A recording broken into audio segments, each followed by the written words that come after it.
ನಮಸ್ಕಾರ ಸ್ನೇಹಿತರೆ, ಪ್ರಜ್ಞಾ the knowledge ಚಾನಲ್ಗೆ ಸ್ವಾಗತ. ಸ್ನೇಹಿತರೆ, ಮಕ್ಕಳ ಮೇಲೆ ಪೋಷಕರು ತೋರಿಸೋ ಪ್ರೀತಿ ಮತ್ತು ಕಾಳಜಿಗೆ ಬೆಲೆ ಕಟ್ಟೋದಕ್ಕೆ ಸಾಧ್ಯ ಇಲ್ಲ. ಇಂತಹದೇ ಒಂದು ಘಟನೆ ಅಮೆರಿಕದ ಫ್ಲೋರಿಡಾದಲ್ಲಿ ನಡೆದಿದೆ. ಸ್ನೇಹಿತರೆ, ಈ ಘಟನೆ ನಡೆದಿರೋದು ಪ್ರಪಂಚದ ಪ್ರಖ್ಯಾತ ಡಿಸ್ನಿ ಕ್ರೂಸ್ ಶಿಪ್ನಲ್ಲಿ. ಮಕ್ಕಳಿಗಾಗಿಯೇ ತಯಾರಿಸಿರೋ ಶಿಪ್ ಇದು.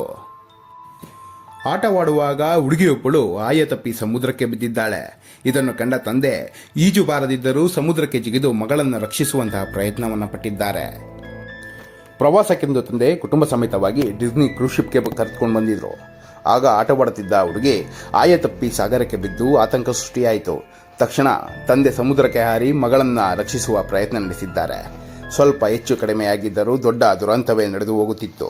ಶಿಪ್ನಲ್ಲಿದ್ದ ರೆಸ್ಕ್ಯೂ ಟೀಮ್ ರೆಸ್ಕ್ಯೂ ಬೋಟ್ಗಳನ್ನ ತೆಗೆದುಕೊಂಡು ತಂದೆ ಮತ್ತು ಮಗಳನ್ನು ರಕ್ಷಿಸುವಂತಹ ಕಾರ್ಯಾಚರಣೆ ನಡೆಸೋದಕ್ಕೆ ಪ್ರಾರಂಭ ಮಾಡಿದ್ರು. ಈ ಕಾರ್ಯಾಚರಣೆಯನ್ನು ನೋಡಿದ್ರೆ ಮೈ ಜುಮ್ಮೆನ್ನುತ್ತೆ. ಭೀಕರ ಅಲೆಗಳ ಹೊಡೆತಕ್ಕೆ ಸಿಕ್ಕಿದ್ದ ತಂದೆ ಮಗಳನ್ನು ರಕ್ಷಿಸೋದು ಅಷ್ಟು ಸುಲಭವಾಗಿರಲಿಲ್ಲ. ಕೊನೆಗೂ ರೆಸ್ಕ್ಯೂ ಟೀಮ್ ತಮ್ಮ ಚಾಕಚಕ್ಯತೆಯಿಂದ ತಂದೆ ಮಗಳನ್ನು ರಕ್ಷಿಸಿ ಆಸ್ಪತ್ರೆಗೆ ದಾಖಲಿಸಿದ್ದಾರೆ. ಸ್ನೇಹಿತರೆ, ನೀವು ಸಹ ಪ್ರವಾಸಕ್ಕೆಂದು ಹೋದಾಗ ಕುಟುಂಬದ ಕಡೆ ಗಮನವಿರಲಿ. ಮಕ್ಕಳನ್ನು ನೀರಲ್ಲಿ ಆಟವಾಡುವಲ್ಲೂ ಬಿಡುವಾಗ ಎಚ್ಚರ ವಹಿಸಿ. ಈ ಮಳೆಗಾಲದಲ್ಲಿ ಪ್ರವಾಸ ಮಾಡುವ ಮೊದಲು 100 ಬಾರಿ ಯೋಚಿಸಿ. ಯಾವುದೇ ಕಾರಣಕ್ಕೂ ರಿಸ್ಕ್ ತೆಗೆಯಬೇಡಿ.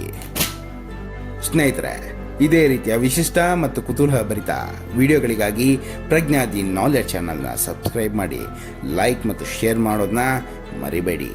ಜೈ ಹಿಂದ್, ಜೈ ಕರ್ನಾಟಕ ಮಾತೆ.